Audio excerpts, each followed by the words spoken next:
Welcome back. Meron tayong question ngayon na napakaganda. Galing kay Jarian Lorazo. Sabi niya, paano kung na-stretch na? Ginagawa na yung mga hindi ginagawa dati at sumusunod sa mga ginogol set na mga kumikita. Agila na ang pakiramdam para maging tamang tao. Pero lahat ng mga ini-invite at na OPP follow-up ay hindi pa din nag-pay in. Ano po ba ang dapat idagdag sa sarili para maiba na ang resulta? Thank you, up.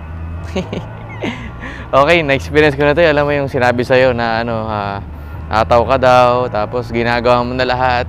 Feeling mo lang ginagawa mo lahat, pero hindi pa nagagawa. Siguro kung umakyat ka na ng bundok, o kaya nag-hold up ka, hindi pa nagagawa yan. Nagbenta utang sangla ka, ayan, hindi pa nagagawa. O kaya nagubad ka, ayan, hindi pa nagagawa. Pero anyway, kailangan mo lang put mo behind yung sinasabi mong yun kasi hindi mo na naiintindihan eh.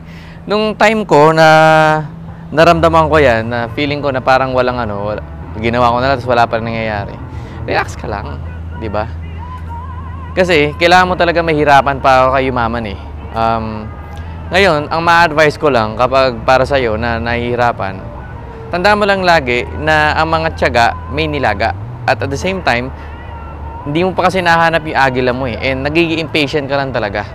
Alam mo ba sa experience ko, minsan sa 100 mo kakausapin, minsan wala pang dalaway magsa-sign up. 'Di ba? Pero kasi naniniwala ako sa numbers game. Ibig sabihin, tuloy-tuloy ka lang mag-recruit, tuloy-tuloy ka lang kumausap. Ang mangyayari sa dulo, meron ka rin na meron marirecruit. Ang problem nga lang, hindi mo nga lang alam kung sino at kailan.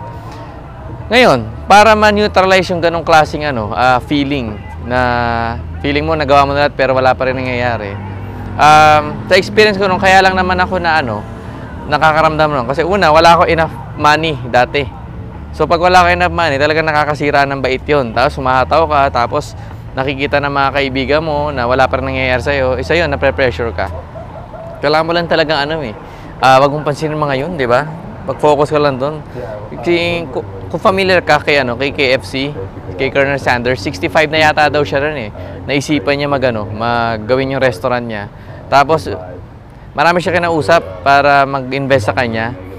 Nangyari, 1,000 plus yung kinausap niya until na meron lang isa na naniwala doon.